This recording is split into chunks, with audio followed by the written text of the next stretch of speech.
सबैजनालाई नमस्कार। आज म फेरि अर्को भिडियो लिएर आएको छु। हजुरहरूलाई मन पर्यो भने लाइक शेयर र सब्स्क्राइब गर्न नभुल्नु होला।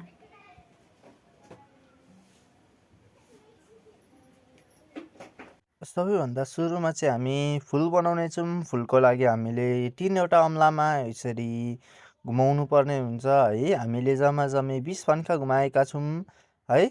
यसरी नै तपाईँहरूले पनि आफ्नो इच्छाअनुसार घुमाएर अथवा इच्छाअनुसारको फुलको साइज बनाउन सक्नुहुन्छ।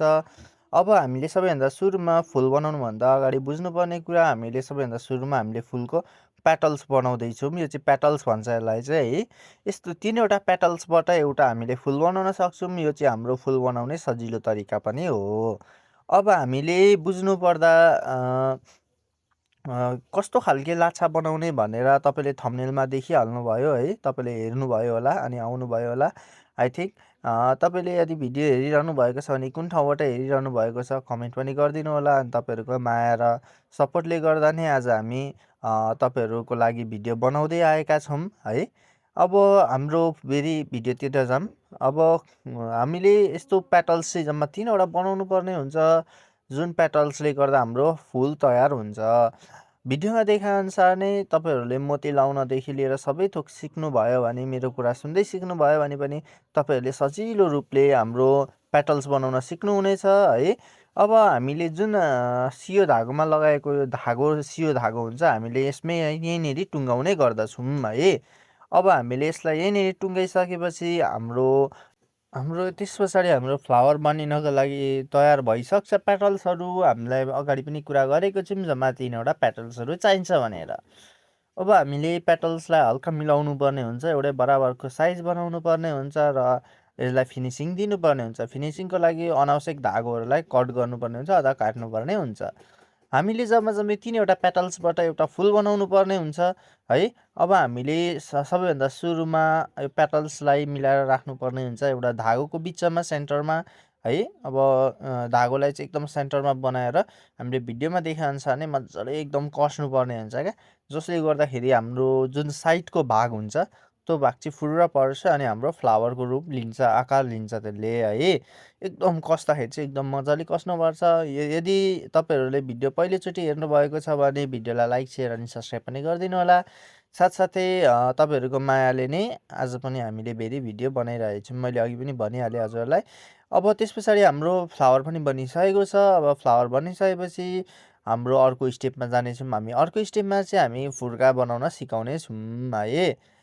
अब हाम्रो फ्लावर पनि रेडी भइसकेको छ। अब यसको पनि हामी फिनिसिङ निकाल्नेछौँ। फिनिसिङको लागि हामीले अनावश्यक धागोहरू कट गरेको छौँ अथवा काटेको छौँ है।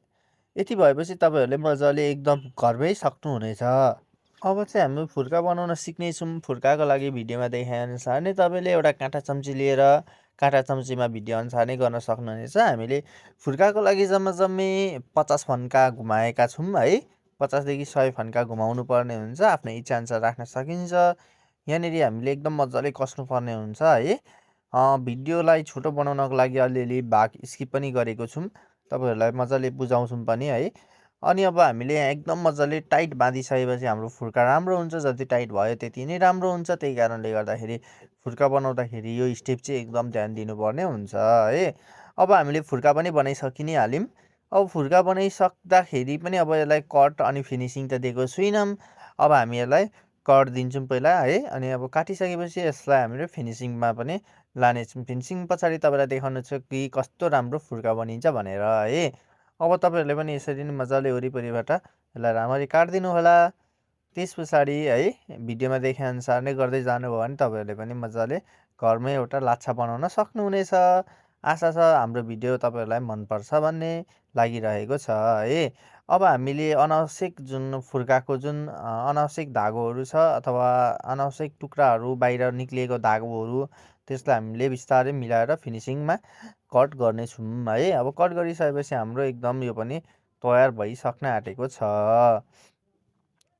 अब हाम्रो फुर्का पनि एकदम तयार भइसक्न आँटेको छ। फुर्का तयार भइसक्ने बित्तिकै हामी अर्को स्टेपमा जानेछौँ। अर्को स्टेप पनि हामीले एकदम डिटेलिङ रूपमा भनेको छौँ हजुरहरूलाई है, के गर्ने अनि कसरी हामीले बनाएका छौँ भनेर। त्यस पछाडि अब हामी अर्को स्टेपमा जाँदैछौँ। सुरुमा भिडियोमा देखाएअनुसार नै हातमा यसरी धागो 20 भन्का बटार्नुहोस्। अनि अब अहिले चाहिँ हामी लाछा डोरीको है फुर्का बनाउँदैछौँ। फुर्काको लागि चाहिँ हामीले है 20 भन्का हातमा घुमाइसकेको छौँ। अब यसलाई हामीले बिचमा यसरी धागोले है तान्नुपर्ने हुन्छ। यसरी मिलाएर राख्यो भने हाम्रो फुर्का पनि के अरे हाम्रो झुम्का पनि बनिन्छ है। यसलाई सरी हामी झुम्का भन्छौँ। अब हाम्रो झुम्का पनि बनिसक्न आँटेको छ अथवा बनिसकेको छ। त्यस पछाडि अब हामी यसलाई झुम्का पनि थोरै डिजाइन पनि बनाएर देखाउनेछौँ हजुरहरूलाई है। डिजाइनको लागि चाहिँ तपाईँहरूले एउटा पेन लिनुपर्ने हुन्छ। अनि पेनको सहायताले है जुन कलरको झुम्का छ त्यही कलरको धागोले चाहिँ यसरी भिडियोमा देखाएअनुसार नै बान्नु। अनि तपाईँहरूले पनि फुर्कामा डिजाइन निकाल्न सक्नुहुन्छ अथवा फुर्काको माथि थोरै डल्लो बनाउन सकिन्छ है। यो पनि एउटा हाम्रो फुर्काको लागि डिजाइनै भनिन्छ यसलाई है। एकदम राम्रो देखिन्छ यो डिजाइनले गर्दाखेरि नै। अब त्यस पछाडि अब हामी लाछा डोरीको डोरीतर्फ जान्छौँ। डोरीको लागि चाहिँ हामीले भिडियोमा देखाएअनुसार नै हामीले अब लाछा डोरीको डोरी बनाउन आँटेको छौँ। डोरीको लागि चाहिँ हामीले 12 देखि 15 फन्का घुमाउँछौँ।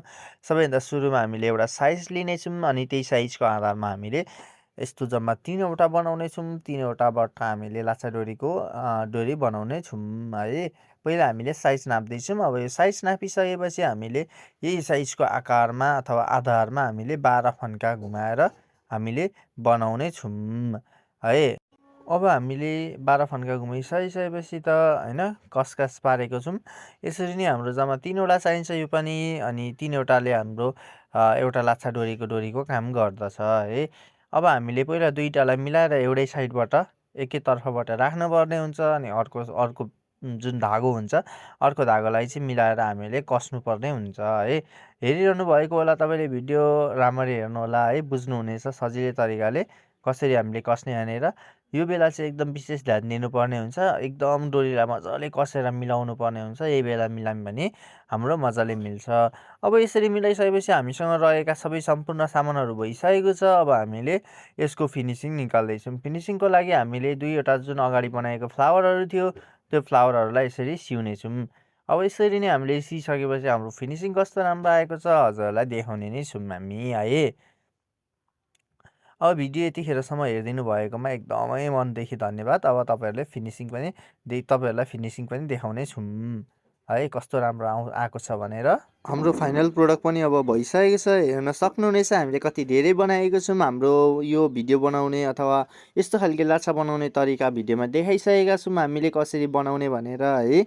हेर्नुहोस् त कति राम्रो छ डिजाइनले हामीले बिचमा मोती लगाएको छौँ।